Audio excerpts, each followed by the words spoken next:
When you focus on something, the world just kind of opens up, but you have to be focusing on the right thing. Yeah, something that I think many a person struggle with, which is in part this idea of focusing on the thing in front of you versus getting too distracted with other opportunities. And I wanted to talk to you about this idea of focus. Sure. And how important you think it is for mastery. Yeah.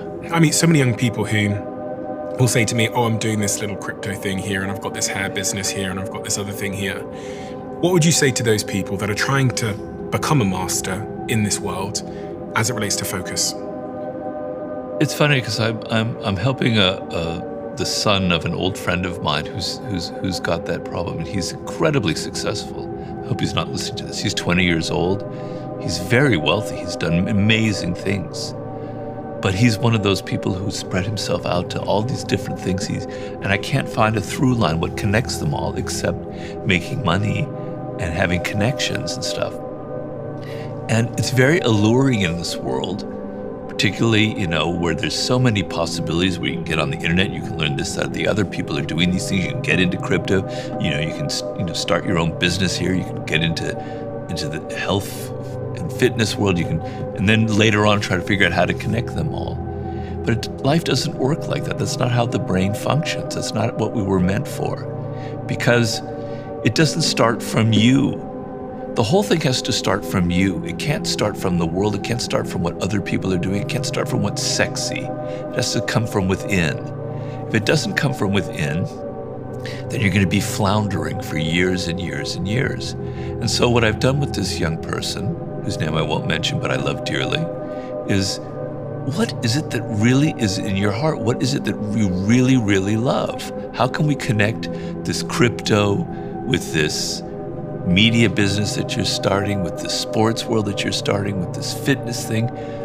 What connects them all, And to me, I was getting the sense, we haven't solved it yet, but he's kind of excited by celebrities and by that world. And that's fine. I think there's nothing wrong with that. So I'm saying, well, maybe what connects all this is the film business, right? Because the film business is pretty wide-ranging.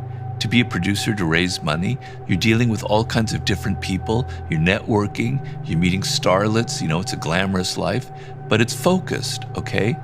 So, when you focus on something, the world just kind of opens up, but you have to be focusing on the right thing. So if you were meant to be a writer and then you decide because you want money to go into law school and then you focus very deeply on law school, what will happen is for a year or two, you'll be able to skid by, but then the wheels will start going slower and slower because you're not interested in it, you're not connected to it, you get bored, and your focus will start falling to pieces. But if it's something you love, you can focus on that for 7, 8, 10, 12 years and never get bored. From observing a certain family member of mine do a very similar thing, part of it as well is that when she would start one pursuit, starting X business, it would get hard, as it always does. And when you look over at the person across the road, they seem to be having a much easier life with their thing, or with their crypto, or with their whatever. And they tell you the story of how much money they've made and how easy it was, whatever. So you get tempted into believing that the grass is greener, you pursue that. So now you're doing two things. Now your first thing starts to suffer. And I think especially in the early season of life, when you don't have Elon Musk resources, much of the game is focusing enough on one thing to build those resources so that you have the chance of being able to do it more than one thing or spreading your bets a bit more. But in that first season, when you're in resource accumulation phase, I think my early investors in my company, I remember one day emailing my first investor, who's a very successful man, and saying, I've got an idea.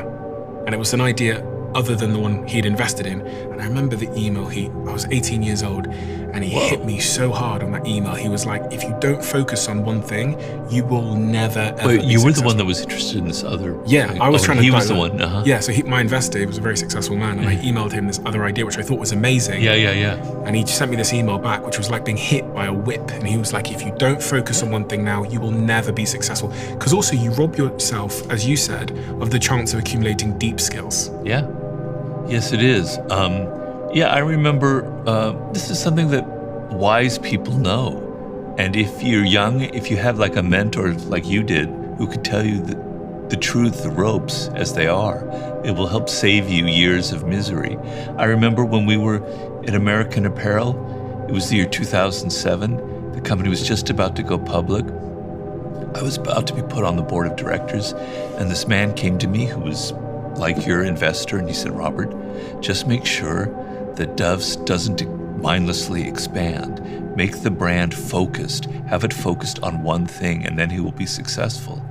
At the time, I thought that was interesting, but I didn't really have the guts to explain that to Dove. But there are people out there who understand the truth of this. But the other thing about envy, like you say, you see your other friend doing crypto and they're having so much fun and making so much money. To tell you, it's bullshit. They're not having as much fun as you think, right?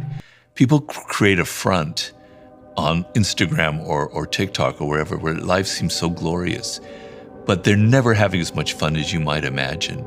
You know, in my book, Laws of Human Nature, I talk about Aristotle Onassis, who in the 60s was the wealthiest man in the world. He was married to John F. Kennedy's widow, Jacqueline Kennedy, Jacqueline Onassis. Who could be happier than that? He had yachts, etc. He was the most unhappiest, miserable person in the world, as Jacqueline Kennedy explained in her autobiography. He was such a mean-spirited, unhappy person. Yet everybody envied him because he had this beautiful wife and all that money. The people you envy are not doing nearly as well as you think, so don't let that influence your decisions in life.